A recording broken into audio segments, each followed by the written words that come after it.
వి gold trusted gold buyers మీరు తాకట్టు పెట్టిన బంగారాన్ని విడిపించి ఈ రోజు ఉన్న మార్కెట్ ధరకు కొనబడను. డెఫినెట్లీ మట్టి కథల మీద ఎక్కువ నాకు ఉంటుందండి.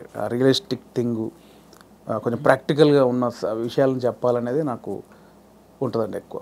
నా చిన్నప్పటి నుంచి చిన్న ఫీలింగ్ అదే. ఇంట్లో పెరిగిన వాతావరణం, మా ఫాదర్ పెరిగిన వాతావరణం, మా ఫాదర్ చిన్న కమ్యూనిజం, ఆయన చిన్న కమ్యూనిస్టు. సో తెలియకుండా అదే బ్లడ్ ఉంది నాలో. సో అందుకే చిన్న అటువైపు వెళ్తుంది నాకు. కమర్షియల్ అనేది మేబీ ఫ్యూచర్లో చేస్తానేమో. ప్రజెంట్ అయితే మైండ్ అంతా నేను చిన్నప్పుడు నా జీవితంలో, నా జర్నీలో జరిగిన విషయాలు చాలా ఉన్నాయి. చాలా ప్రాక్టికల్ విషయాలు ఉన్నాయి.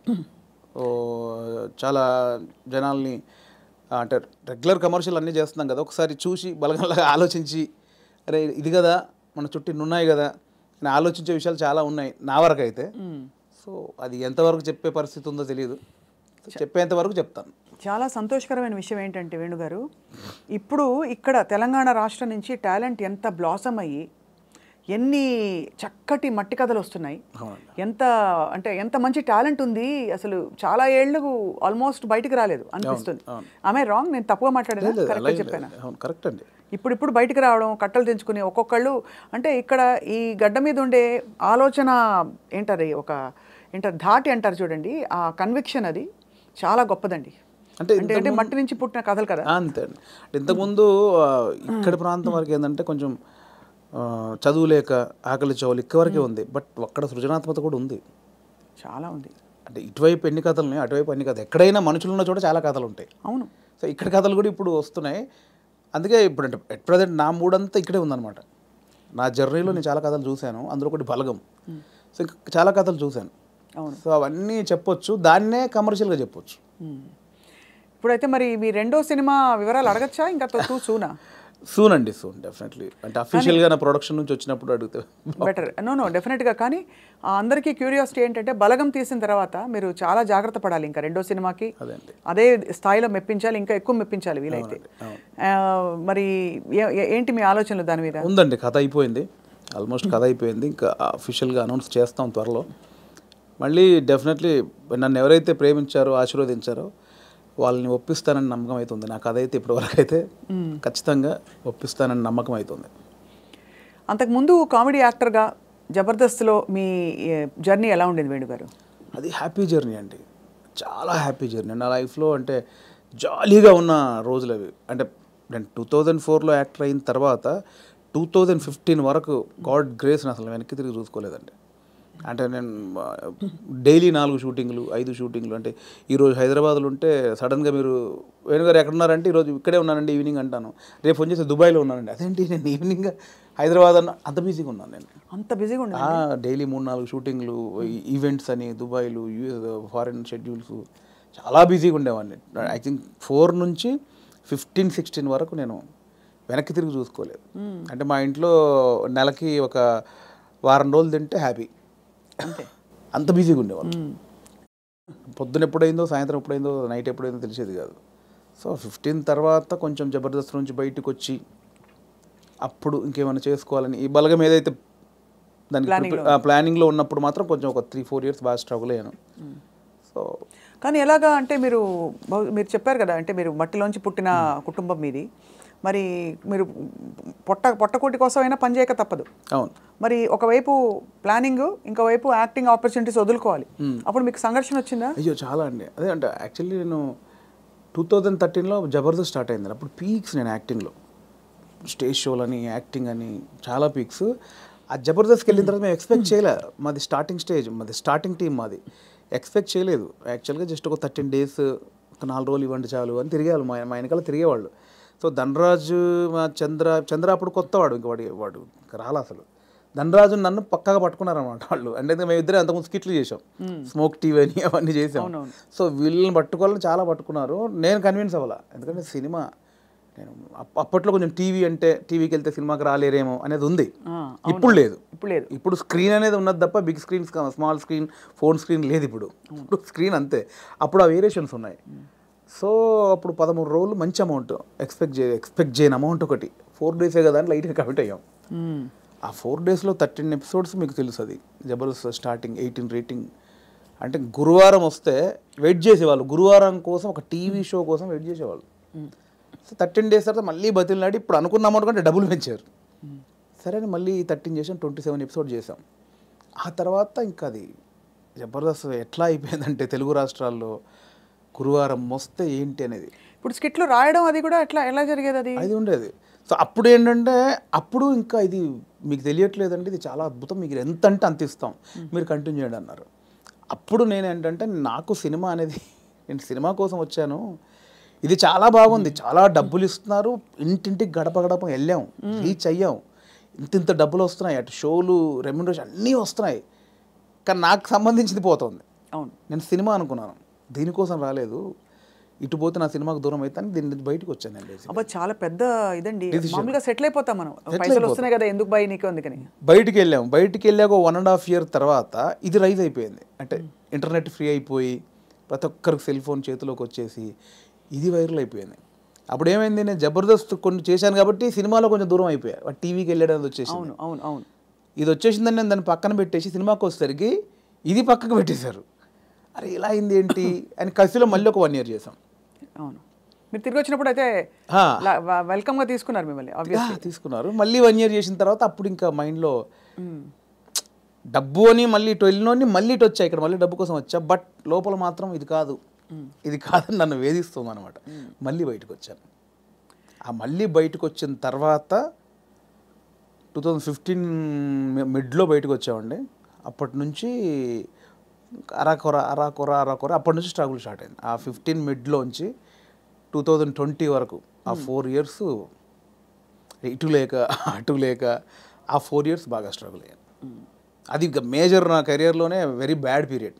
అంటే తినడానికి ఉండడం వేరు, అది వేరు, బట్ మైండ్ బిజీగా ఉండడం మెయిన్ ఇంపార్టెంట్. అవును, మైండ్ బిజీ, మనం అసలు ఎటు వెళ్తున్నాం అని ఒక తెలుస్తుంది కదా లోపల. పొద్దున 6 గంటలకు వేస్తే స్టాఫ్ వచ్చారా, పొద్దున 12 గంటల వరకు ఈ షూటింగ్, మధ్యాహ్నం ఆ షూటింగ్, దుబాయ్, ఇటు ఆస్ట్రేలియా, ఇవి అన్నిట్లో ఈ స్కిట్ల బిజీ ఉంటుంది. ఇప్పుడు మీరు ఇందాక అడిగారు స్కిట్లు, మినిమం ఒక స్కిట్ రాయడానికి 2 రోజులు పట్టేదండి. ఎవరు రాస్తారు? నేను, నా టీం మెంబర్స్, ఎవరైనా ఒక రైటర్, అంటే మనకు సింక్లో ఉన్న మెయిన్ టీమ్ లీడర్ దగ్గరనే ఉంటుందండి. ఇంప్రూవ్ అని ఉంటుందండి యూఎస్లో, అంతా ఉంటుంది. ఇది 100% ఇంప్రూవేషనే స్క్రిప్ట్ అండి, స్క్రిప్ట్ రైటింగ్ ఏ ఉండదు. సో మీకు దానికి నేపథ్యం, మీరు థియేటర్కి వెళ్ళారా? లేదంటే నాకు థియేటర్ ఎక్స్పీరియన్స్ లేదు, జస్ట్ మీరు చూసి నేర్చుకున్నారు అంతే. ఎందుకంటే మనం కూర్చున్నామండి, ఇప్పుడు పాయింట్ ఎట్లా వస్తే మనం కూర్చున్నాము, లేట్ అవుతుంది, ఈ లేట్ అయిన గ్యాప్లో ఏం చేద్దాం అని ఒక థాట్, ఏం చేయొచ్చు అని కూర్చొని మాట్లాడుకోవడం. అలా మాడుకుంటే ఏదో జోకులు వస్తూ ఉంటాయి. ఓ బంచ్ ఆఫ్ జోక్స్ వచ్చాక అసలు దీనికి ఏంటి కంటెంట్ ఏంటి, కథ ఏంటి, ఇలా వచ్చాడు, మిడ్లో గొడవ జరిగింది, లాస్ట్లో ఆ గొడవ పడి సారీ చెప్పాడు, స్టార్ట్, మిడ్, ఎండ్, ఏం చేయొచ్చు దీనికి, అలా కూర్చి స్కిట్ రాయడమే.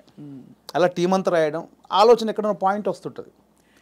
అది టైమింగ్ ఎడిటింగ్లో అసలు, అంటే మా టైంలో అయితే ఎడిటింగ్ సెన్స్ లేకుండానే దింపేసేవాళ్ళం అండి. ఇప్పుడు ఎలా ఉందో నాకు తెలియదు. నా ధనరాజు కానీ, నేను కానీ, అప్పుడు రాఘవ్ గారు కానీ, చంద్ర కానీ, అంటే అప్పుడు ఇప్పుడంటే పాపం వాళ్ళు జబర్దస్త్ వాళ్ళకి ఏమైందంటే కొన్ని 1000 పాయింట్లు టచ్ చేశారండి. అవును, ఎన్ని స్కిట్లు అయి ఉంటాయి, కొన్ని 1000 స్కిట్లు అయి ఉంటాయి, 1000 పాయింట్లు టచ్ చేశారు, ఇంకేం చేయాలో అర్థం కాక వాళ్ళకి. అవును, అప్పుడు మేము కొత్త కాబట్టి మాకు అన్ని కొత్తయే, ఆల్ పాయింట్స్. ఇప్పుడు అత్తా కోడళ్ళు 100 పాయింట్లు ఉంటాయి, అప్పుడు మాకు అవన్నీ కొత్త. ఇప్పుడు అత్తా కోడలు చేయమంటే ఏది చేసినా కూడా ఆల్రెడీ చేసినట్టే ఉంటుంది.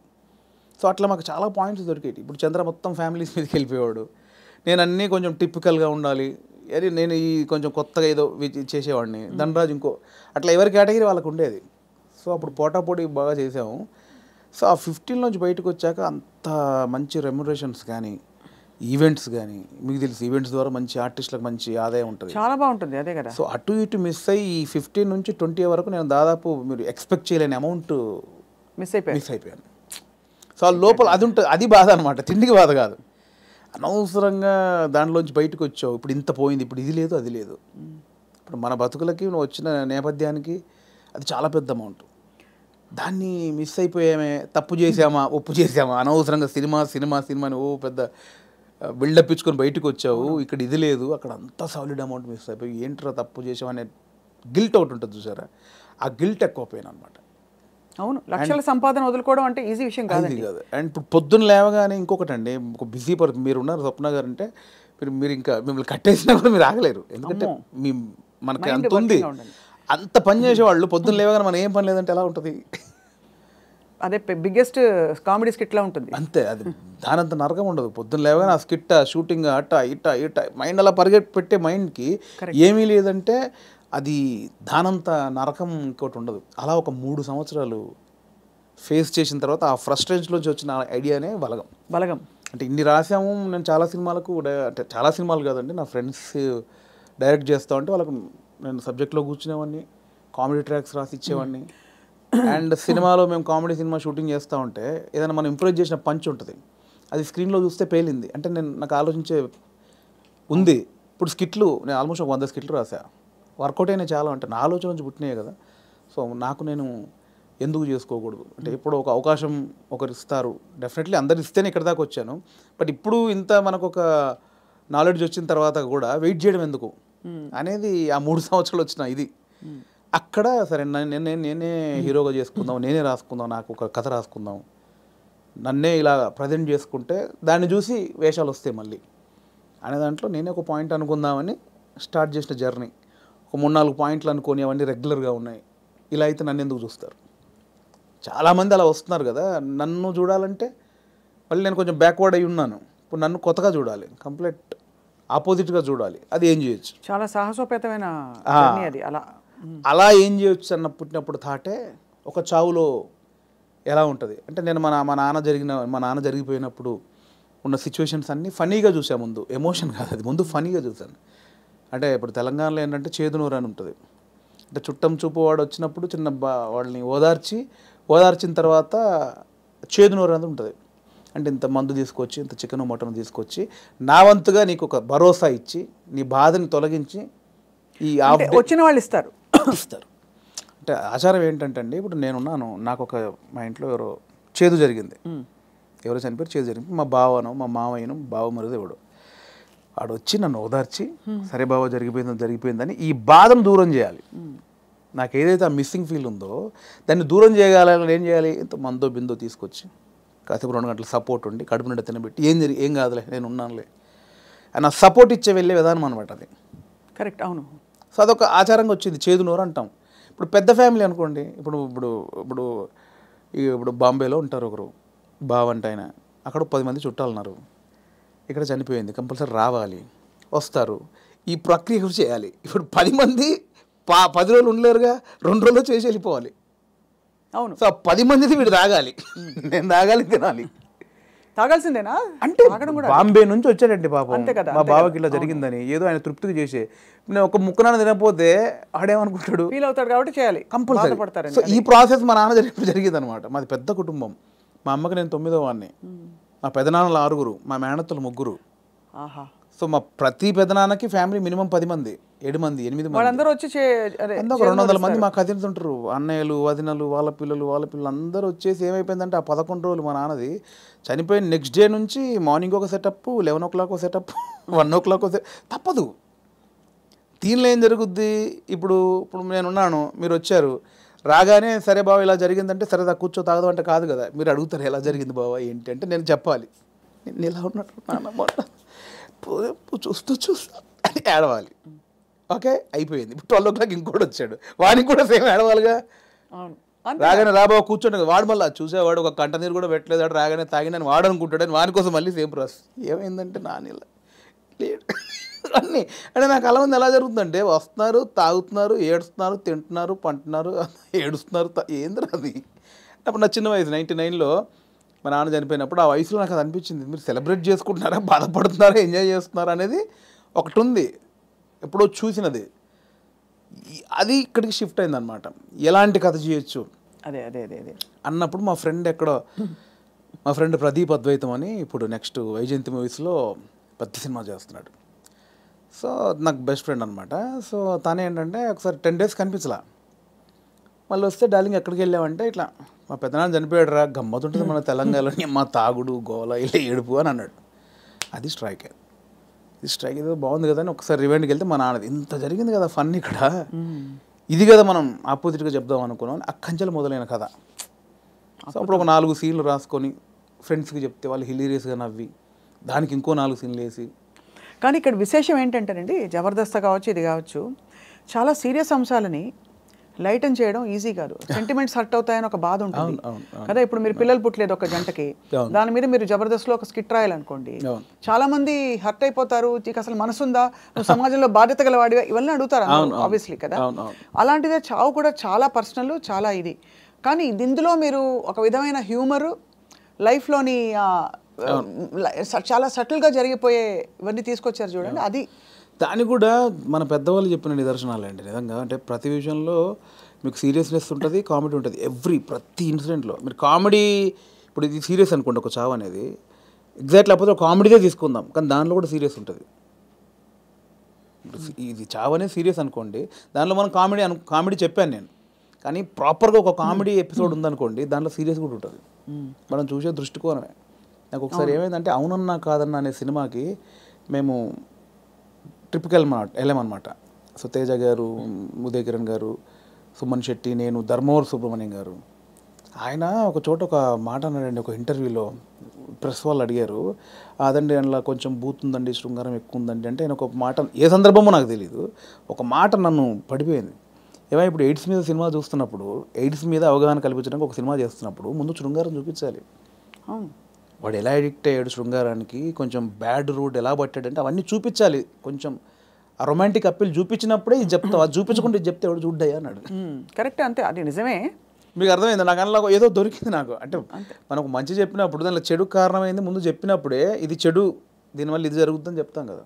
అవును, ఆ మంచిని పట్టుకుంటే సరిపోతుంది. పట్టుకోవాలి. అదే దానికోసం ఇవన్నీ తప్పదు, మేకప్ చేయడం తప్పదు. పలకం కూడా అంత, నేను రాగానే కుటుంబాలు కలుస్తాయంటే ఎవరు చూడరు. కుటుంబం కలవాలి అంటే సోది అనుకుంటారు. దానిలోనే మనం ఏం చేయొచ్చు, ఎలా చెప్పొచ్చు అనేది. కానీ ఎంత సూక్ష్మమైన ప్రయాణం మీలో జరిగిపోయింది చూడండి. మీ ఎదుగుదల ద్వారా ఎన్ని విషయాలు మీరు గ్రహించుకున్నారు. మీకు ట్రైనింగ్ లేదు, బ్యాక్గ్రౌండ్ లేదు. అంటే యూజువలీ నేను ఐఎమ్ ఫ్రమ్ థియేటర్ అని చెప్పుకుంటారు చాలామంది. మీకు సినిమానే అండి, నేను థియేటర్, నేను సినిమా షూటింగ్లో చేసినప్పుడు cinema is your learning platform, అంతేనా? అండ్ నాకు ఏదైతే వచ్చిన గ్యాప్ ఉందో అదే ఇప్పుడు నా సక్సెస్కి లీడ్. అది అయితే మీ పైసలన్నీ మాకు ఇస్తారా? లేవు, ఎక్కడి ఆ 3 సంవత్సరాలు ఎలా బతికారనుకుంటారు? అంటే ఇప్పుడున్న పైసలు ఇచ్చేస్తే మాకు, అప్పుడు మళ్ళీ మీరు కూర్చుని 3 సంవత్సరాలు ఆలోచిస్తే, 3 సంవత్సరాలు కాదు ఈసారి మీకు 3 నెలలు ఇస్తున్న టైం. అంటే దేవుడికి ఒకటి ఉంటుందండి, దేవుడు ఒకటిసారి ఇస్తారు అనమాట. అస్తమానం అదే అంటే ఇవాడు ఉన్నే లాక్కని బయలుదేరి అంటాడు, ఒకటేసారి ఇచ్చాడు, ఇక దాన్ని జాగ్రత్త పడాలి. మళ్ళీ 3 సంవత్సరాల గ్యాప్ ఉంటే రాదు ఇప్పుడు, అంతే కదా, రానివ్వరు కూడా. ఇప్పుడు ఇంకా మీరు ఇంకా మిమ్మల్ని తీసుకెళ్ళి జీవితం పెట్టేశాను అక్కడ ఫిల్మ్ ఫేర్. అంటే మీరు ఎంత కోల్పోయి you got the lady home. అంతే కదా, అందుకే నేను లేడీ అంటే తెలుసు కదా, చాలా తెలుసు, చాలా మందికి తెలుసు. సరే, బ్లాక్ లేడీని తీసుకొచ్చుకున్నారు.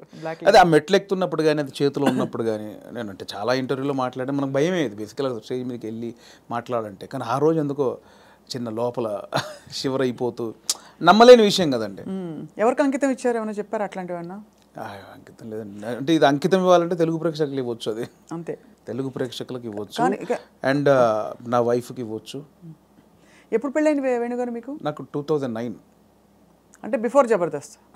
బిఫోర్ జబర్దస్త్. మీ పెళ్ళైన తర్వాత మీ లైఫ్ జబర్దస్త్గా మారింది, అంతేనా? ఇందులో 2 అర్థాలు ఉన్నాయి. అందరికీ అంతే మారింది. మేడం గారు పాప నన్ను చూసి తిట్టుకుంటారేమో. మేడం గారికి కంగ్రాచులేషన్స్ చెప్తున్నాను. మీ వైఫ్ పేరండి? శ్రీలత. శ్రీలత గారికి కంగ్రాచులేషన్స్, మీ వారు సాధించి ఛేదించి చూపించారు. అది డెఫినెట్లీ నా వైఫ్ సపోర్ట్ 101% ఉందండి. ఈ 5 years జర్నీలో నేను ఏది పట్టించుకోలేదు బేసిక్గా. అవునా? ఏది పట్టించుకోలేదు ఇన్ సెన్స్, అంటే డబ్బు ఉండగానే అన్ని కాదు. ఇది ఒక్కటి కట్ చేసి మేము thumbnail పెడితే ఏముంటుంది? మా వైఫ్ నన్ను ఈ 5 ఏళ్లలో అస్సలు పట్టించుకోలేదు. మీరు ఏదైనా పెట్టొచ్చండి, నేను అడిగింది మీరు పెట్టరు, నేను వద్దన్నది మీరు ఆపరు. జోక్ నాకు అంటే మిమ్మల్ని చూస్తే మా అందరికీ జబర్దస్త్ స్ఫూర్తి వచ్చేస్తుంది అనమాట. నా వైఫ్ సపోర్ట్ 100% ఉంది. తను నాకు ఎక్కువ బర్డెన్ ఇవ్వలేదు, పిల్లల విషయంలో కానీ ఫ్యామిలీ విషయంలో కానీ. నన్ను అర్థం చేసుకుంది పాపం. చాలా అవసరం కదండి ఎందుకంటే ఏ సినిమాలు అంటావేంటి, ఉద్యోగం చేసుకోక అని అనే వైఫ్స్ ఉంటారు, లేదు వచ్చేని పని చేసుకోవచ్చు కదా అని అనేవాళ్ళు ఉంటారు. అంటే ఈ ఇప్పుడు సినిమా ఫీల్డ్ మీకు తెలుసు, నిద్ర పట్టదండి బేసిక్గా. 11 అవుద్ది, 12 అవుద్ది, సినిమాలు చూస్తూ ఉంటాం, కళ్ళు స్ట్రెయిన్ అయిపోతుంటాయి, బెడ్ మీదకి పడుకుంటాం, అలా అయిపోతాయి కళ్ళు. అలా ఏదో మనకు పోలీసులు టార్చర్ చేస్తే అలా పెడతారు చూడండి, ఇప్పుడు పీపుల్స్ ఎన్కౌంటర్ సంథింగ్ సినిమాలో అలా పెడతారు, అలా అయిపోతాయండి. పట్టదు నిద్ర. అంటే ఎలా ఇది ఎట్లా ఏం చేయాలి ఇది ఓకే అవుద్దా కాదా, నెక్స్ట్ పాయింట్కి వెళ్దామా అని మళ్ళీ కూర్చుంటాం, మళ్ళీ ఏదో సినిమా పెడతాం, మళ్ళీ ఏదో చేస్తాం, అవ్వదు. అలా 5-6 అయిపోతాయి. రావట్లేదండి మళ్ళీ సినిమా చూద్దాం, వెతకు దొరకవు సినిమాలు దొరకవు. అవును. సరే మనకు సంబంధించిన సినిమా ఎంతసేపు చూస్తావు, ఎంతసేపు నీ నెక్స్ట్ కథకు కొంచెం నవ్వుకోవడానికి ఒక సినిమా చూస్తాం, ఏదో పెడతాం, ఇది కాదు దాంట్లో మళ్ళీ అది పెడతాం, ఇది కాదు ఇంకోటి ఏదో వెబ్ సిరీస్, ఇది కాదు బుక్ పడతాం. అంటే నాకు తెలిసి ఇప్పుడు అనుభవిస్తుంది కదండి, మేబీ 2-3 సినిమాలు చేసిన తర్వాత మైండ్ సెట్ అయిద్దేమో మేబీ. దీన్ని అంటే వర్కే లైఫే అనేది నాకు తెలిసి కొంచెం ఎక్స్పీరియన్స్ తర్వాత నాకు అలవాటు అవుతాం. ఇప్పుడేమో ఎంతసేపు ఇంత ప్రేమించారు, ఇంత గౌరవించారు, మంచిది చెప్పాలి, చెప్పకపోతే గౌరవం పోద్దేమో